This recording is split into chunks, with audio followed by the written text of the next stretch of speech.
La Maison de Marthe et Marie répond à un vrai besoin de société, car aujourd'hui, 40% des mamans solo vivent sous le seuil de pauvreté. Depuis notre création en 2010, nous avons accueilli la naissance de plus de 180 bébés. Ce sont 180 jeunes filles qui sont devenues 180 mamans exceptionnelles. L'association se fixe 3 missions. La première mission, c'est d'accueillir les mamans, les bébés, quelle que soit la religion, la culture, l'origine. La deuxième mission, c'est le vivre ensemble. Et enfin, la troisième mission, c'est la construction de son avenir. L'insertion professionnelle, c'est quelque chose sur lequel on travaille beaucoup avec chaque femme. On va essayer de trouver avec elle dans quelle voie elle va pouvoir s'épanouir, être pleinement heureuse. Et nous, on croit qu'une femme heureuse et épanouie professionnellement, ce sera une bonne maman.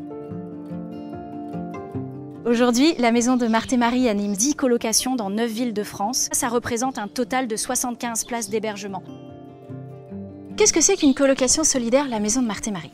C'est très simple, c'est un grand appartement dans lequel vont vivre 8 jeunes femmes. 4 sont soit des femmes enceintes, soit des jeunes mamans, et 4 sont des volontaires. Ces appartements sont composés de 6 à 8 chambres. On a chacune notre chambre, c'est nous qui décidons qui a le droit de rentrer et quand. On a quand même des pièces de vie communes et ça nous permet de nous retrouver. C'était très enrichissant parce que du fait de pouvoir vivre ensemble, j'avais l'impression de vivre avec des sœurs. Je vois vraiment chacune des colocs de Marthe et Marie comme des cousines. Elles font partie de ma famille, elles font partie de ma vie. Et ce lien, il est un peu indestructible. Quoi qu'il advienne, on restera amis. Quand on est compagnon de colocation pendant pas mal de mois, forcément ça crée des liens. Ça crée des liens entre les mamans parce qu'elles sont très solidaires dans leur expérience de la maternité. Ça crée des liens aussi entre les volontaires et ça crée aussi des belles connexions et des beaux liens entre les volontaires et les mamans.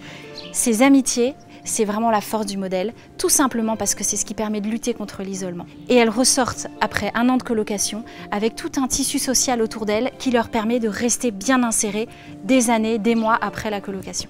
Et sans Marthe et Marie, c'est sûr que j'aurais jamais été un dixième de la femme que je suis aujourd'hui, c'est sûr. Merci.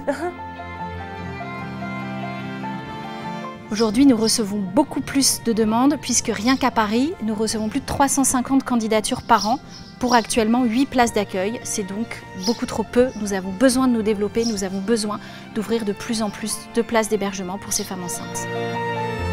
L'association a beaucoup de projets de développement et c'est tant mieux puisque les besoins sont immenses à travers toute la France. Notre premier grand projet, ce sera à Bordeaux-le-Bouscat avec 11 nouvelles places d'hébergement. Nous espérons une ouverture début 2025.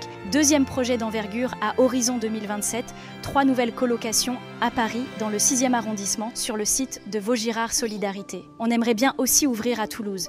Pour le moment, nous recherchons des appartements.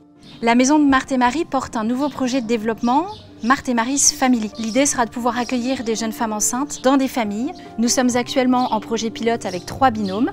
Nous espérons pouvoir déployer ce projet sur tous les territoires, incluant les zones rurales.